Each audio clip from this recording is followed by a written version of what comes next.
Hi everyone, this is Mentor Tooba. In this event, we are going to talk about the success journey of Aysha Shaikh. She has recently earned her ACP credential with us, and uh, in this event, she is going to share her lessons learned and some useful tips about the ACP exam preparation and all.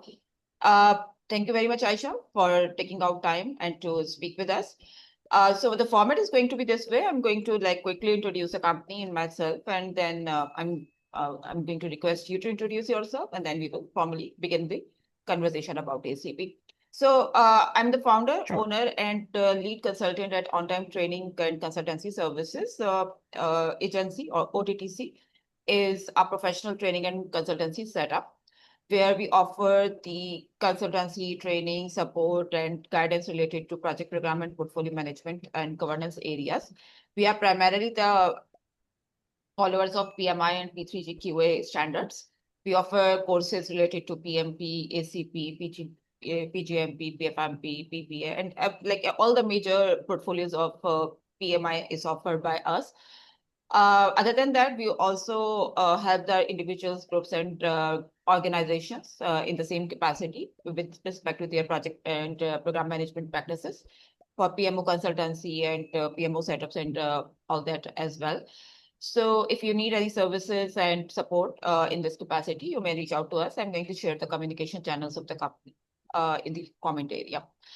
Uh, Over to you, Aisha. A brief about yourself, your professional journey, and anything that you would like to include in your introduction. Hello, everyone, and thank you, Tuba, for giving me this platform to share my experience with the OTTC's audience.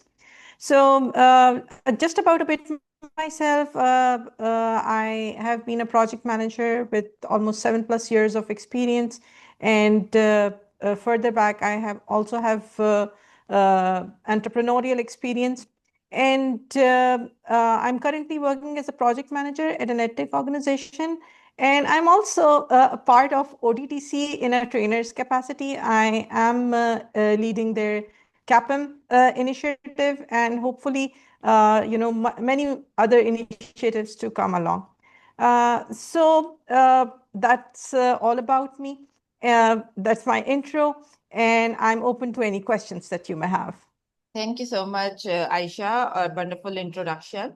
And yes, you are already working with us in our agency in the trainership capacity as well. So, of course, we are already very much excited about that.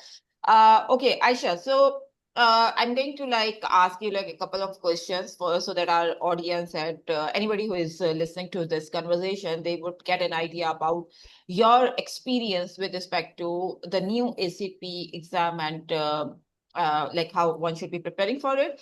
So the first question that I would like to ask you is why one should opt for ACP, especially when that person has PMP like yourself, and how the ACP credentials helping you in your professional career, job, organization, in any capacity. Yes, so the audience who are aware about the PMP certifications, I know it's a very renowned certification and it covers a lot of project management methodologies, a big, huge section on predictive and then some hybrid and HR. But I personally felt the need for this focused Agile certification because I have primarily been leading Agile and hybrid projects, primarily Agile projects, but also some hybrid projects in my 7 years of experience. And I felt that although I had the experience, but one, I needed to validate that experience. And the PMI-ACP being such a prestigious source of validation certification would add to that credibility of my experience. Secondly, when we are practicing, we may have knowledge gaps. So when I looked at the examination content outline of the ACP exam, I figured out that there might be knowledge areas that I'm not so well versed on, or maybe where I can grow and extend my expertise. So this was the reason that I wanted to fill my knowledge gaps and validate my experience. So that is the reason I opted for this certification. And do you think, Aysha, And that... how is it? Oh, I'm so sorry. Yes, please. So the next part of your question is, how is it helping? I already told you that I have been working as an agilist, but I it was like a pivoting moment for me when I deep dived into the content that you gave, Tuba, and how I implemented was I was in a better capacity of choosing different agile frameworks and methodologies suited to different types of projects in a portfolio. I manage a portfolio, and different teams are working on different types of projects. So the suitability of different agile methodologies to different projects, that increased, and I actually noticed my projects being more efficient, my stakeholders being more happy. Nice. I actually was asking the same thing, that do you think that the four domains that we study in the ACP curriculum, the mindset and delivery product, those actually help in the agile related work that we do in the organizations and the projects? Because at times people say that no, this is all theory, and this doesn't really relate to the work that we do for the customers in the organization. So what's your personal experience in this regard? Do you really apply some of the techniques that you have studied over there? Yes. Let me, I was trying to make that point. Let me share an example with you. There are some projects, and we had been following the Scrum methodology overall for most of our projects. That was the standards, and organizations have these, standards that they follow a certain methodology. But I was able to put my case forward and put my strong case forward that, okay, a specific type of project called for Scrum, but then we were doing some renovation and overhaul work on some of the parts of the portfolio for which Scrumban was actually more suitable. And the Scrum framework was actually limiting or decreasing our productivity. And the moment that Scrumban methodology was approved for some specific projects, we noticed greater throughput, greater team velocity, and obviously a greater quality in the product itself as well. So yes, I actually tested it out. Yes, Kanban is a huge way of improving, delivery quality, and maybe providing a flexibility to the teams to deliver as Yes. well. Because at times Scrum gets very particular Restrictive. about, yeah. So I understand. Nice. Okay, moving the conversation forward. So, although this, this particular phase is already over, because that ACP exam format was changed last year in November, and since then, like for the next couple of months, the people were very, worried about the new exam, and the new exam actually. It was a major, a change, and we observed that the new format, although that concepts and the idea was more or less the same, but the particular format in which the exam was testing the candidates, it was different. So how did you observe that difference during your preparation as well as in the exam? Did you observe anything different, or did you just say that no, this exam is like anything else that No, I have some observations around that. I'm going to break it down into two parts. First, as I have appeared for PMP, and I know that all our audience may not have appeared for the PMP certification, but for those who have, or those who are aware at least about the PMP certification, in the PMP, while during the PMP exam, you get these 3, 4, maximum 5-liner question. It is scenario based, and then you have options, and that is what they restrict, or maybe some matching area to different matching sets, in which you have to match the two entities together. But compared to that format, and this is, and I've also, when I was starting to, investigate about the ACP exam, I came across questions that were very simple, similar, just very straightforward. But after that November 2024 change, I started noticing that in the real exam itself, the scenario based questions are very complex, you know They are going to address they're going to highlight different facets of a scenario, right? And they will have a lot of information. They will have different tabs in which different type of information might be there.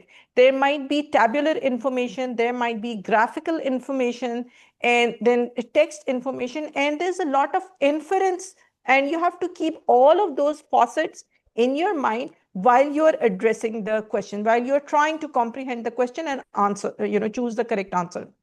One notable is that the answer is again multiple choice in most of the question. It is you get four options. You have to choose from those four options, but you have to factor in all of that data and all of those tabs and all of that context before you choose your correct answer. So I that is totally the get that. major Yes, difference. I vouch for that because I wrote my ACP a couple of months ago as well, and I observed the same because I felt that like they wanted the agile practitioner or agile project manager to be more focused towards analysis based on like multiple factors that actually Yes.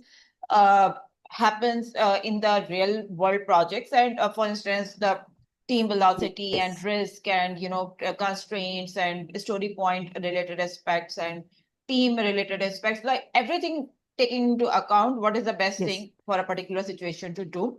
I also observe the same thing and the same kind of pattern. So yes, I would say the same thing to those who are aspiring for ACP, and especially if you are new to PMI mindset and you have not done any other exam or Mhm. credential before, you may find this exam a little comprehensive and a little uh, I would say more practical towards the scenarios and less theoretical. This is what we would say.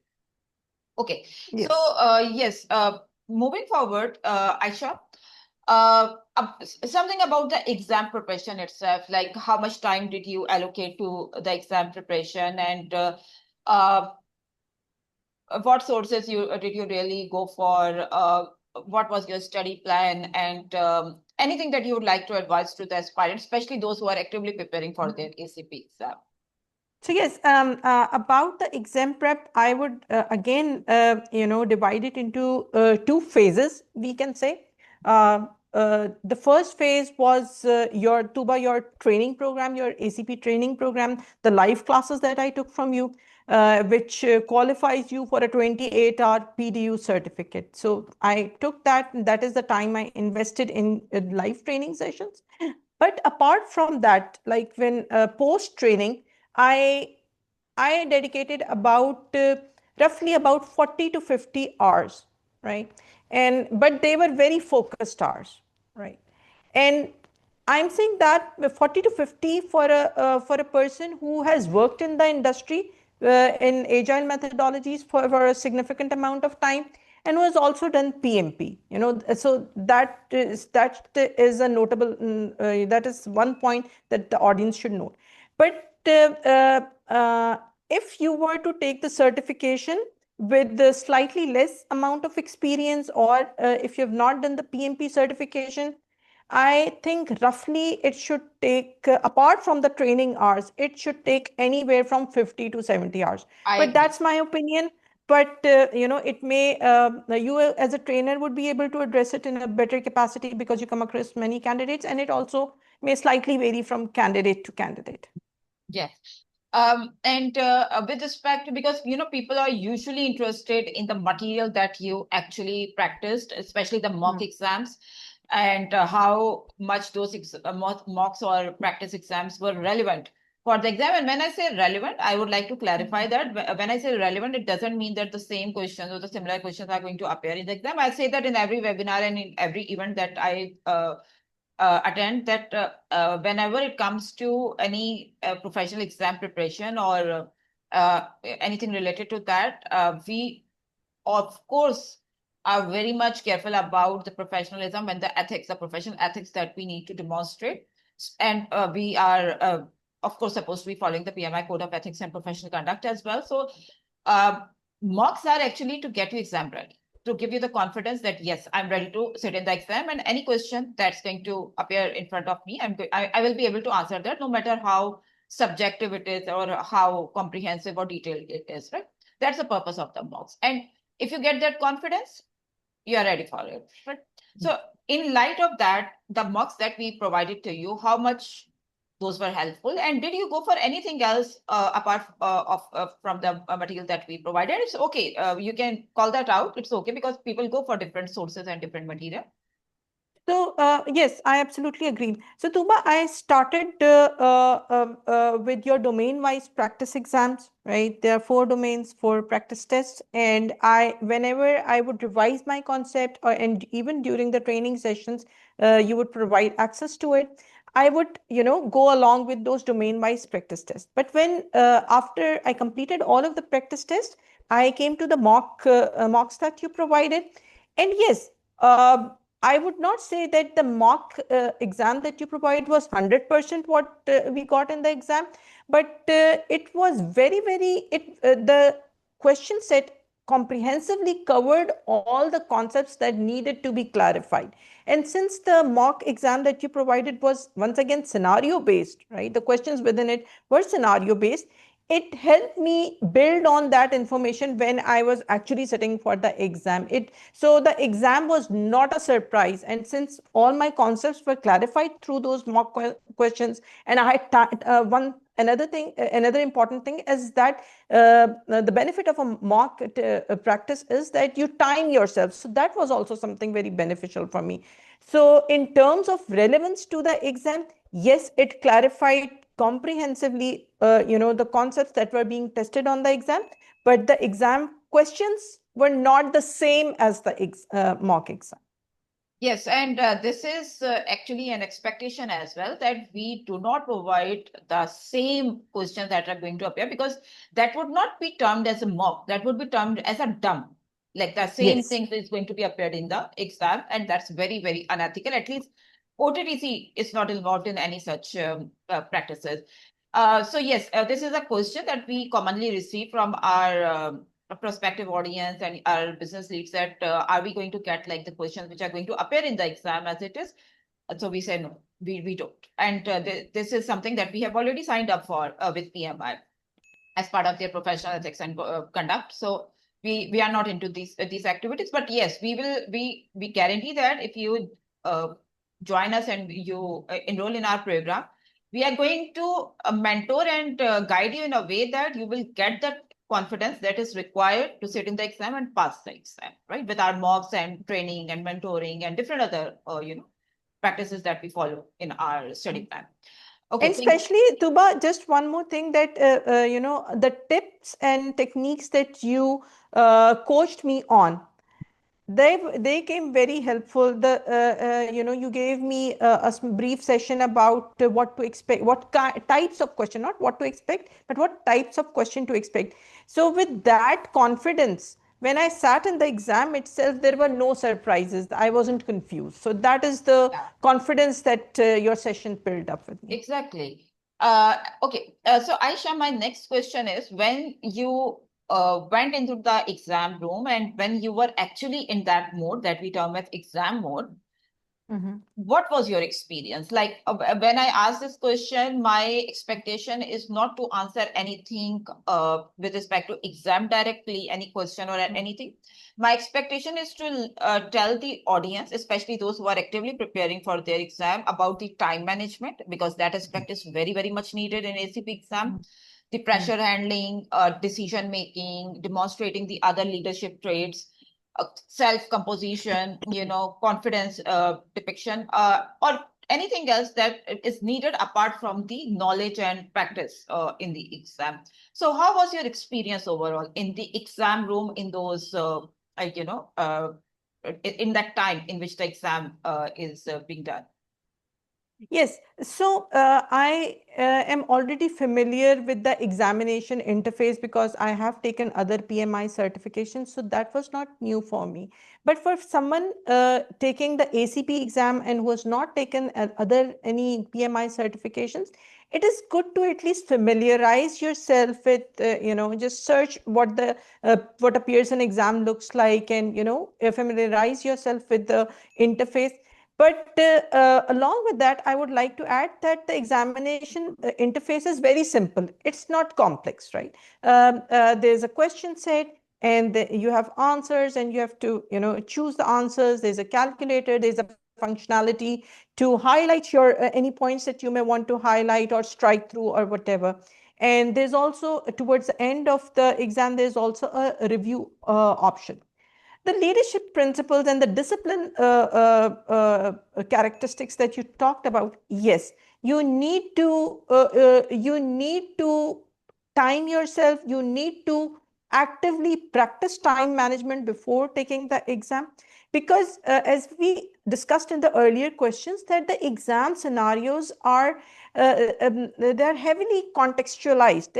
You have to soak in a lot of information. There's a lot of reading and switching between different tabs to do in many of the questions, not all of the questions, but many of the questions. So yes, you have to time yourself well. B, you do not panic by looking at the complexity of the question. You break it down step by step. You look at every piece of data given in the question itself. And if suppose you are stuck, and it happened to me, there were one or two questions in which there was a lot of data and it was a lot to absorb in. I marked those, I put in my answer, I marked them for review, and I did not spend a lot of time on it. So see, the exam is 3 hours long with a 10-minute break, and there are 120 questions. So do the math and schedule your, time accordingly. Because once the first section of the exam, the 60 questions are over, you don't have an opportunity to go back to them. Once it's submitted, it's done, right? So you have to time yourself accordingly. Agreed. And what you do not want to do is just get stuck on one question and miss like 10 other questions. That's like the worst thing that you can do. And yes, you have to manage it like a project. Exactly. It's a small project or maybe a sprint or something, but yes, you need to like make sure that it's completed in time and with the fulfillment of that goal. So yes, and one other thing is that I personally observed during my ACP exam is as the questions are pretty long, extensive, and they expect you to absorb a lot of information to actually get to the point of the question. So, and there are other observations like in the exam as well. For instance, the same case may appear 3 to 4 times, like Yes. at different points in the exam, right? So, if you have that, map already built in the mind that yes, this question is actually about this. So maybe they are going to ask like about a story point situation, about a team situation, about the current performance situation. So you know that what the case is about, and you can quickly get to the point because you have already been to that case and you have spent like maybe 5 minutes or 10 minutes already on that. So these are like certain tips that one may follow to this when I started, sorry to interrupt, when I started noticing this pattern, you very correctly pointed this out, that a single scenario was repeated like maybe 5 times or 8 times. And once the scenario appeared for the second time, I instantly started thinking about the nuance of the question. How is it nuanced? If the first question had the same scenario asking about the velocity, then how is this question different? So immediately you pivot towards the nuance of the question. And that's how, with 2 or 3 questions out of the way, by the time you come to the same scenario in the 8th question, it's like, this is a way of time saving that one should be aware that these type of questions appear in the exam that you probably are going to ask like for maybe 4 to 8 different situations for the same use case, but at different points. And you may not know that when was the first time that question appeared or when was the second time that question appeared, right? So this is like a trick that they have built in the exam, but this is like a very useful tip as well. If you are aware of that, you may be like mentally prepared for that. Okay. And in my case, Tooba, the same scenario appeared in the first set of questions, but also after the break in the second set of the questions. Yes, yes. So in my case as well. And I think there were more than one case where this pattern was followed in my case. Yes. And I think this is a huge help that if a person is aware that at least 10 to 12 questions are going to be done this way, then this is a huge help and contribution towards the exam score. One other thing that I personally would like to advise to anyone who is into this ACP thing or actively preparing for it, you need to very well manage your time from the very first minute, because this exam is extensive with respect to the amount of energy and attention that you need to spend in this. The time management demands actually attention. There are other exams, for instance, RMP exam as an example. I mean that has the same exam window as the ACP exam is, but RMP exam is very much doable. Maybe in the initial 1 to 1.5 hour, you are able to complete that exam, and there is no concern about the time management over there because of the nature of the exam questions and all. But in ACP, at least my exam ended in the last 5 minutes. I had to take like the whole time to do it, and this may happen with other candidates as well. And this also depends on the reading power as one may have, right? It very much depends on how quickly you may read and extract the information from the paragraphs and cases, because most of the questions were proper case studies. Those were not 3 to 4 liner. Those were proper cases, like use cases with charts, graphs, tables, and other information to extract from, and then to get to the one choice out of 4 given choices. Those questions were there in ACP exam. Okay, so Aysha, maybe one slightly short or less detailed question, that how was the application process for you for ACP credential? Because we are aware that every credential demands a fulfillment of an eligibility criteria, right? Yes. And in ACP, you are expected to demonstrate 2 to 3 years of Agile experience and Agile management experience, depending on your professional education. And if you already have your PMP certification done, then you may just, that can be exempted in case of your PMP credentials. So how difficult was the PMP? It was very simple. The interface itself and the application process was simple. Since I already had the PMP credential and I got the training PDUs from you, that is the only thing. They do ask that if a third party has provided you with the required training hours, there are 28 hours that OTTC already provided to me. And that's all. I just entered that. My application, there's a 5-day window in which your application would be accepted. I received the notification on about the 3rd or 4th day, I believe, and I just paid the online fee. I'm a PMI member, so there's a discount for that, and that's about it. Yes, it's a very simple process. Yes. Yeah, it's a very simple process, and most of the people would match it with respect to the PMP, because the audience of ACP is like mostly those who are done with their PMP. So yes, with respect to PMP, I find the PMP application process very easy as well, but the ACP one is actually way simpler than the PMP application. So you don't need to worry about the application, because I have seen people who are actually worried about how to write or how to submit my application, but it's a simple process. And if you have a trainer or mentor, then they should be able to help you out. Okay. So Aysha, you were the on-time trainings mentee for this ACP course, and you opted for the training course and the different study resources that we provided. So how would you rate the quality of the resources with respect to like a variety of factors, with respect to the learning, with respect to exam preparation and the confidence that one should have for the exam, with respect to the exam relevance as well? How would you rate the OTTC study material for ACP?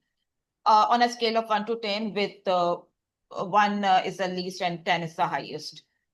I think anywhere between 7 and 8. Yes, that's because, and this is a high rating from my side, because 10 would be an almost perfect score.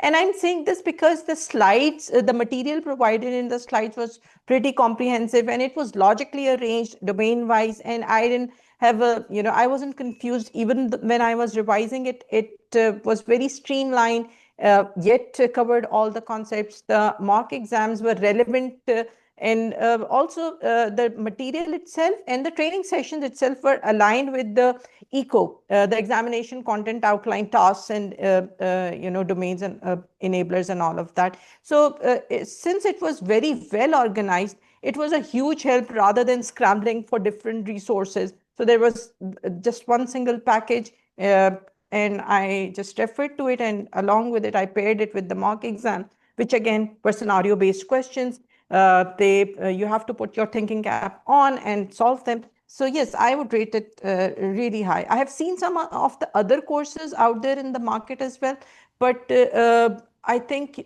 your material, especially the question sets, are very, very relevant to the exam itself. Great. And the purpose of asking this question is like, because this is most of the people are after the exam, although on times courses, not only for ACP, but like anything that we would offer, we have two main objectives to offer any course. One is to like get you exam ready for that particular credential, and the other is to like get you professionally, mature and to help you bridge the gaps that are there in your current practices versus like what the best practices actually demonstrate, so that you get professionally ready for your organizational roles and all as well. So our purpose is never to just get done with the exam and earn the badge and add that in your LinkedIn profiles and all. I mean, of course, that's one of the objectives, but the other primary objective is to make you a better professional and a person, so that you could better contribute or pay back to the community and to your organizational role. So my expectation from the delegates is always in the same context, that you learn not just for the sake of learning, but also to make yourself better, and there should be a better you tomorrow than today with respect to that area. I always say it this way to everybody. So I was expecting a rating with respect to that, and I hope you accounted for the same expectation in your rating. Moving forward, Aysha, one other question that we commonly receive.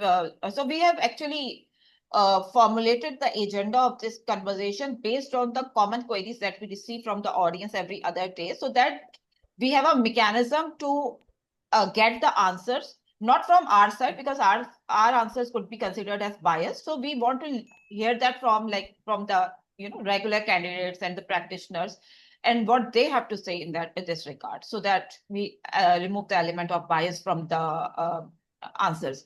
So one question that we receive from the leads, especially those who are confused between like doing this and that, shall we go for a credential or a degree, or shall we go for a diploma or a credential? I mean, this kind of conversation happens like every other day. So at times people ask us like, what is the return on this investment? Like, and when I say return on investment, of course, I mean the financial return as well as like the different other intangible modes of return. That how should we foresee the return on the investment of money and time and energy and priorities that we are going to do in PMP or ACP or any other professional credential? So how do you see this in perspective? Tuba, just like you stated, that for any certification, the ROI would be tangible, but also intangible. And in my experience, and also same for the ACP credential, the intangible benefits or the intangible ROI, you can start having that even when you have not just appeared for the exam, even when you're just studying, and how does that come? That comes with implementing what you're learning in your day-to-day work, in your actual real life professional work. You implement those learnings, right? And you see your projects improving. Just like I stated earlier, that I actually implemented different frameworks for different type of projects within the portfolio that I'm managing.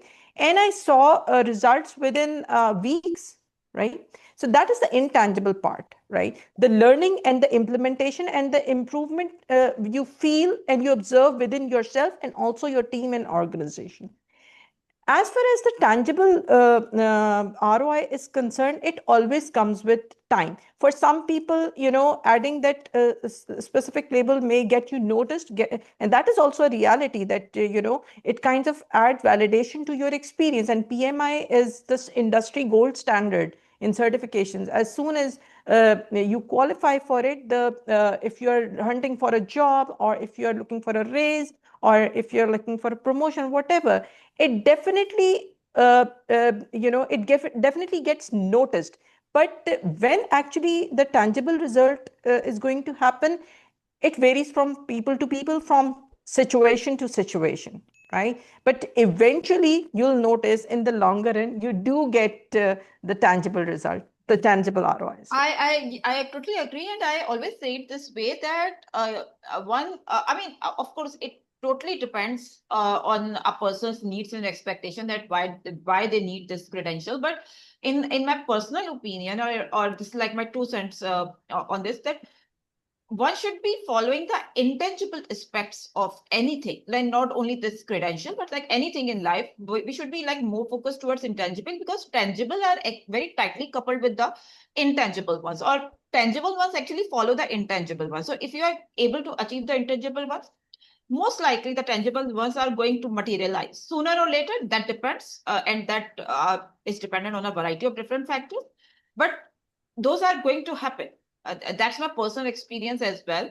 And I have seen like multiple other examples in this capacity, but people are more focused on tangible financial, or tangible other factors, like like there was a student who told me, like, after this credential, my LinkedIn profile followers have increased from this number to this number, and that was an achievement for him. That he considered that as a tangible achievement, that because of this post or your post, my followers have increased from there to there, and those are very relevant followers in the area I used to work. So this is also a tangible, benefit that maybe one could look forward to, apart from the financial tangible aspects. But in my opinion, the intangible ones are, your trustworthiness, the knowledge that you have acquired, the capability you have actually established to implement everything that you have learned. That actually matters the most, and everything else just follows.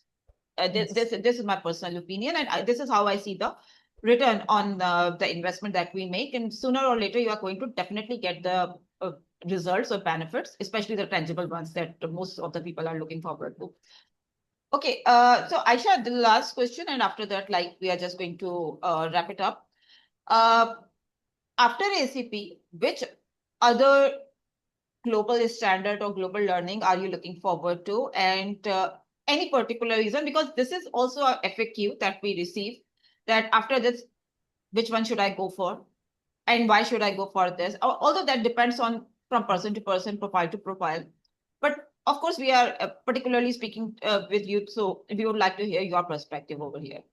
Yes, the next certification I'm targeting is the CPMAI, Nice. Certified Project Manager for managing AI projects. And the reason why I'm targeting is that for almost a year, I have been leading AI integration projects, and there's not a lot of information regarding managing AI projects, right? Out there in the market. There are some established certifications for project management in general, but this is something I really want to do to again improve my AI projects and how I manage them. So this is one that I'm targeting, and inshallah this is going to be and again, Tooba is advising me and mentoring me and on the same. We are in the process of working on that CPMAI certification, and that's the next You target. also mentioned earlier to me that you would be going for PMOCP maybe in a couple. Yes. Once I am expecting to get the CPMAI by the end of this year, and PMOCP in early next quarter, Q1 of 2026, inshallah. And what's the particular reason of going with PMOCP? Because many people who go for ACP, they are interested in PMOCP for many reasons, many intersecting reasons. So yes. So my reason would simply be to to see how Agile and PM, because in organizations that widely practice Agile, you must have seen that in startups, actually, your tech organization, very few organizations actually have PMOs. So I want to be able to integrate both the experiences. And that is the reason, again, learning about PMO and filling the knowledge gaps and then integrating it with with my entire portfolio. So that is the There's a main concept of reason. agile PMOs in some organizations as well, which actually focus on Yes, the yes, agility mindset in their project yes, programs and practices. So maybe like yes, this is how you can yes, connect the ACP learnings in the yes, PMO learnings as well. exactly, exactly. Yeah. Okay. Thank you very much, Aisha, for this conversation. I would like to have your final word or advice to the aspirants and those who are actively into this credential. Anything, any word of advice that you would like to give to them? Uh, I think for any certification or any knowledge pursuit, the first thing you need to do is be confident and be consistent and stay in touch with your mentors. There's a plethora of resources out there, but having someone as an accountability partner is what's going to eventually push you and achieve your target on time and on target. Wonderful, wonderful. And yes, we have a couple of people in the audience. If anybody has any question from Aisha, anything about ACP or anything that you would like to ask her, you may put your questions in the comment area, or you may just unmute and you may ask your questions from Aisha. Anybody would like to ask anything from maybe from me as well. And if not, then we may. Hello. Hi, Assalamu Abda. alaikum. Hi, good to see you. Hi, Aisha. How are you? I'm great, Abda. It's like I great have to a see you again. question. I have a question since you both have done PMP and PMP, I've done it recently. I think its context is like 60 or 70% agile. Why would people still need to go for ACP It's a very good question. if one has PMP already? Yeah. I Yes. mean, That was so the what is reason your why, take on that? that was the reason why I never went for ACP in all those years, right? For the exact same reason But that you've done it recently, right? I have Because done it recently because there was a reason behind it. First, Aisha is going to provide her reasoning and then I will provide my reasoning. yeah, please. So, Abida, I know that PMP has moved towards a lot of hybrid and agile, but again, it provides you an umbrella, right? And it covers a lot of topics, but not in the great depth and not in the multiple facets that the ACP. This is my again. This is just my 2 cents. Tooba might have her own different reasons, but I noticed that the ACP curriculum at the surface, it would look very oversimplified. But when you actually start studying, there are different angles you look at for each framework, for each methodology. And that kind of detail I did not experience in PMP. And this is something where I wanted to excel. This is something where my past experience builds up. So this was the reason for me: more detail, more depth, and more expertise in specifically in the agile projects. Tuba, what's Right. your take on it? My take, Abda, is that till November 2024, when the ACP format was the same as the previous one, I was very much convinced that ACP is very, very overlapping with the PMP curriculum, and not only the curriculum, but the exam also was not that, demanding. If someone has done with the PMP, I mean, this idea was there in the market that for any reason, if you need this ACP credential and you are done with PMP, maybe like within a week or so, you are able to sit in ACP and you are able to crack it for the reason that ACP was very, very much similar to PMP. And I always found it very redundant till that time. But in November 2024 update, PMI actually has done an extensive work and they have done a very good job in revising the curriculum, in setting up an expectation with respect to agility, with respect to different frameworks, mindsets, and the ways of working in agile mindset. In PMP, particularly the Scrum, and in some cases the Kanban way of working is tested. That's it, right? But Agile has an expectation in the program capacity, in the portfolio capacity, at an organizational capacity as well. And in ACP, curriculum, that level of understanding is established, and the exam also tests that level of understanding with release trains, maybe, right? The agile release trains and the safe mindset, the disciplined agile mindset, the other ways of working like extreme programming, which is mostly at the project level, but that is not discussed in the project management capacity, at least at an exam level.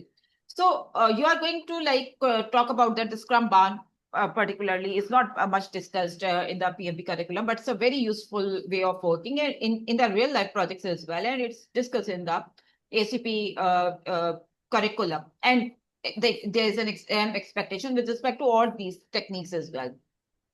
So that was the reason that I started getting convinced that now this is something that requires attention, that should be explored, like what is in there and what actually has been changed. Because I got that feedback. My feedback is like is available now after the exam is done. But I received the feedback from multiple people, multiple AGLists or those who were done with their exam between November till June, July this year. And based on their feedback, I actually got convinced that no, I should explore this and I should learn that what has really been changed. And I found it a very different expectation. It's nowhere near to PMP anymore. It's like a very different exam. And trust me, it's not only me, it's Aysha and it's everybody else who is already done with this. They would say the same thing, that this exam, I mean, maybe the curriculum could be overlapping, it's still overlapping, but the exam is like, it's altogether a different ballgame. What is the difficulty level of the exam if It's you a compare it to difficult exam. PMP? It's that It is no, with respect to PMP, this is I would not say it's as difficult as PMP is, but yes, this is an interesting and the case-oriented exam, which is a new thing for me. I have never been to any PMI exam which was case study oriented. This was a case-oriented exam. Right? all right. So yes, Aysha, your take. Yes, I think you've explained it pretty comprehensively. Again, Abida, the depth of it. And when Tooba said the case study, a single case study would have multiple facets. It would have an angle from the mindset, then it would have an angle from product side and also an angle from delivery side. And they create a really complex scenario, the kind that you experience in real world, actually. Not so.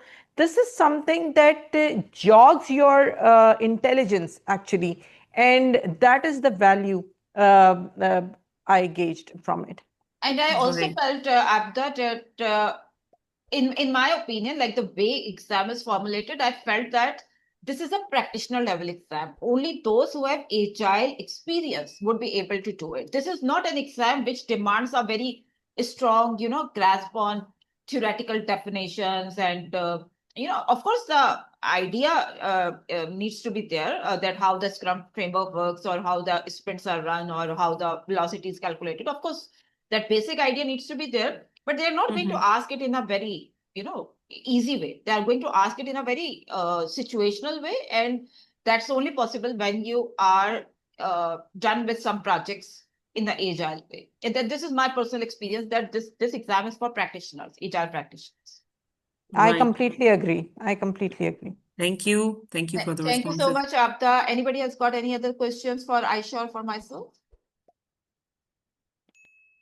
I think, Aysha, we are pretty much good. And this is like a very thorough conversation. I really enjoyed it. Thank you very much again for taking out time and speaking with us. Guys, we are launching our first formal cohort of ACP training and exam preparation from the 22nd of November. If anybody is interested, they may contact me separately. I have shared the communication channels in the comment area, and I will share that in the YouTube comment area as well. I will see you again with a new ACP story very soon, inshallah. Till then, take care. Goodbye. Goodbye, Aysha. Goodbye. Thank you so much. Thank you, everyone.